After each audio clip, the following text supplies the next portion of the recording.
Donald Trump ২০ তারিখ শপথ গ্রহণের পর বাংলাদেশের রাজনীতির প্রেক্ষাপটটা যে পরিবর্তন হবে তা ইতিপূর্বে আপনারা অনেক কিছু দেখেছেন।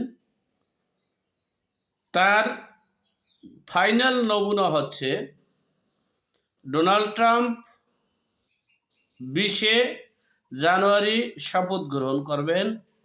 আর বাংলাদেশের একটা রাজনৈতিক প্রোগ্রাম, সেখানে প্রধানমন্ত্রী শেখ হাসিনা প্রধান অতিথি হিসেবে বক্তব্য রাখবেন।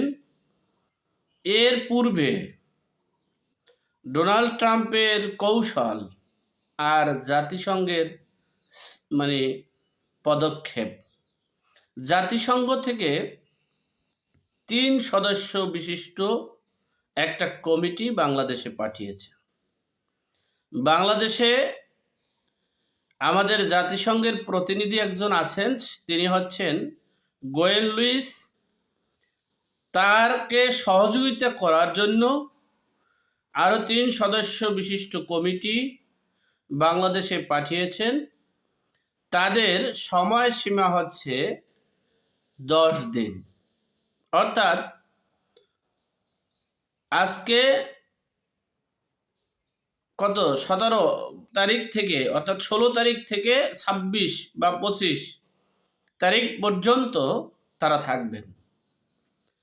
তারা শুধু থাকবেন না, দেশের বর্তমান পরিস্থিতির উপরে নির্ভর করে তারা রাজনৈতিক দলগুলোর সাথে আলোচনা করবেন, বসবেন যে বাংলাদেশে নির্বাচনী পরিবেশ আছে কিনা এবং বাক স্বাধীনতা আছে কিনা, বিচার প্রতিষ্ঠা করা যায় কিনা, বিভিন্ন ইস্যুতে তারা কথা বলবেন। সেখানে তারা প্রকাশ্যে বলেছেন, আমরা আওয়ামী লীগের প্রতিনিধিদের সাথে কথা বলবো। কিন্তু আজ পর্যন্ত আপনারা 2 দিন চলে গেল, আপনারা কোনো মিডিয়া, অর্থাৎ তাদের সরকারের আন্ডারে যে টিভি চ্যানেলগুলো, পত্রিকাগুলো সে বিষয়ে প্রকাশ করেনি। কিন্তু আপনারা সোশ্যাল মিডিয়া, আমাদের মতো জার্নালিস্ট, বিশ্লেষক, তাদের মাধ্যমে হয়তো আপনারা জানতে পেরেছেন। সেই 10 দিনের ভিতরে 19শে জানুয়ারি যে প্রধান অতিথির ভার্চুয়াল মিটিংয়ে অ্যাটেন্ড করবেন, তখন কিন্তু জাতিসংঘের এই 3 সদস্য বিশিষ্ট কমিটি পাঠিয়েছেন বাংলাদেশে। তারা আওয়ামী লীগের প্রতিনিধিদের সাথে কথা বলবেন, সেটা কিন্তু প্রকাশ্যে মিডিয়ায় তারা বলেছেন। যদিও ইংরেজিতে বলেছেন বিদেয়ী আমরা অনেকে বুঝতে পারিনি। আর মিডিয়াগুলোতে, অর্থাৎ ডক্টর মোহাম্মদ ইউনূসের এখন মিডিয়া, সে মিডিয়ায় প্রকাশ পাচ্ছে না এবং বিস্তারিত বলছে না। তারা আওয়ামী লীগের সাথে প্রকাশ্যে তারা আলোচনা করবে এবং তারা জানতে চাইবে যে বাংলাদেশের পরিস্থিতিতে আওয়ামী লীগকে রাজনীতি করতে দেয় না এবং দেবে কিনা, বা নির্বাচনের পরিবেশ আছে কিনা, বা দেশের শাসন ব্যবস্থা কেমন, বিভিন্ন বিষয়ে বিভিন্ন ইস্যুতে তারা কথা বলবেন।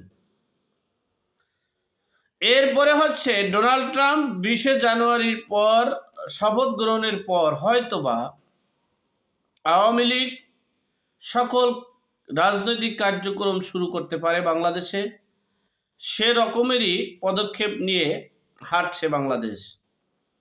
তবে আমি মনে করি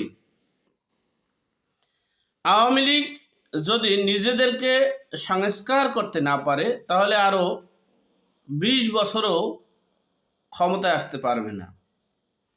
কারণ হচ্ছে, এই আওয়ামী লীগের শাসন আমলে যারা বঙ্গবন্ধুর ছবি, শেখ হাসিনার ছবি ব্যবহার করে, পদ ব্যবহার করে যারা দুর্বৃত্তায়ন করেছে, লুটপাট করেছে, মানি লন্ডারিং করেছে, আত্মসাৎ করেছে, অর্থ আত্মসাৎ করেছে, চাঁদাবাজি করেছে, দখলবাজি করেছে, গুম হত্যা করেছে, তাদেরকে রাজনীতির মাঠ থেকে অর্থাৎ আওয়ামী লীগের কমিটি থেকে বাদ দিয়ে যত ইয়াবাখোরকে আওয়ামী লীগের বড় বড় পদে দেওয়া হয়েছে,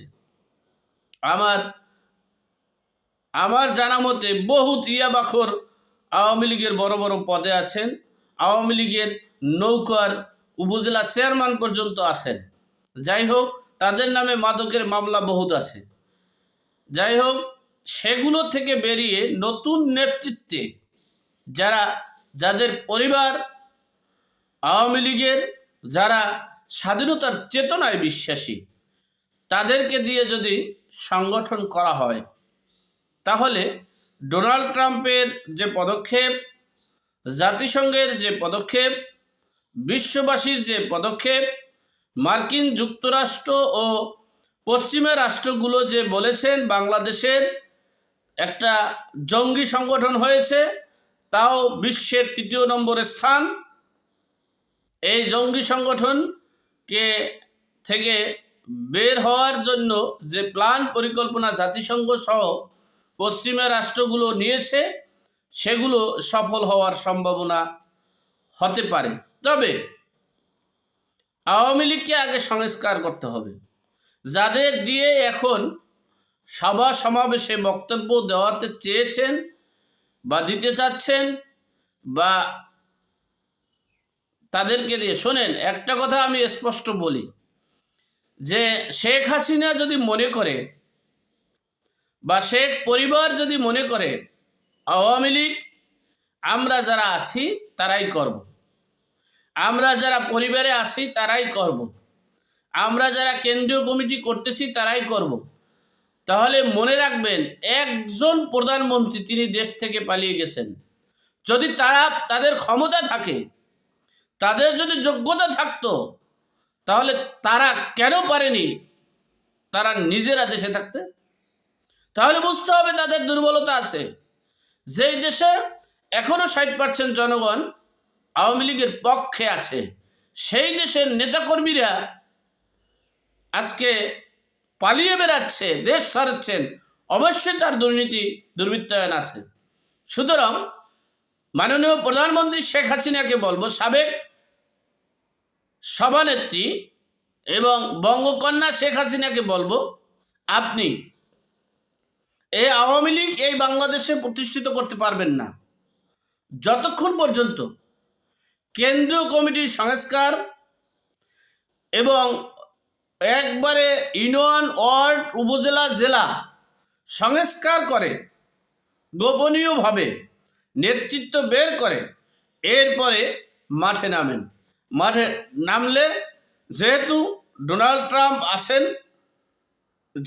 জাতিসংঘের প্রত্যক্ষ পরোক্ষভাবে লিড দিচ্ছেন, পশ্চিমা রাষ্ট্রগুলো দিচ্ছেন, এবং জাতিসংঘ সহ পশ্চিমা রাষ্ট্রগুলো চাচ্ছে না যেই দেশে জঙ্গি তালেবানি সন্ত্রাসী সংগঠন আছে সেই দেশের পক্ষে পৃথিবীর কোনো রাষ্ট্র কথা বলবে না। সুতরাং সময় এখন আপনাদের আছে, কিন্তু সে সময়টা, সুযোগটা কাজে লাগাতে হবে। নতুন উদ্যমে, নতুনভাবে সংস্কার করে, নিজেদের ভিতরে সংস্কার করে এরপরে বক্তব্য দিবেন। আমি এই নীতি নির্ধারকের বক্তব্যে আমি একদিন শুনেছি, আমাকে উদ্দেশ্য করে একদিন বলা হয়েছে যে আওয়ামী লীগ ক্ষমতায় থাকলে নাকি একজন কর্মীরও অনেক পাওয়ার থাকে, আর আওয়ামী লীগ ক্ষমতায় না থাকলে নাকি একজন সভাপতিরও, সভানেত্রীরও তেমন পাওয়ার নাই। এই জন্য জামাত, শিবির, হেফাজত, বিএনপি লোকজনদেরকে দলে আনতে হবে, এমপি বানাতে হবে, মন্ত্রী বানাতে হবে, উপজেলা চেয়ারম্যান বানাতে হবে, সেই চিন্তা চেতনা।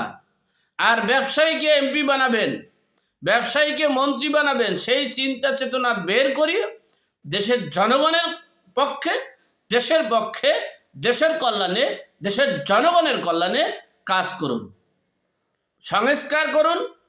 পিছনের লুটপাটকারীদেরকে স্থায়ীভাবে বাদ দিয়ে এরপরে নতুন করে সংগঠনকে সংস্কার করে, এরপর সংগঠনকে চাঙ্গা করে এরপরে আপনারা এই নতুন রাজনীতির মাঠে আসলে হয়তো বা আপনাদের সফলতা আসবে বলে মনে করা যাচ্ছে।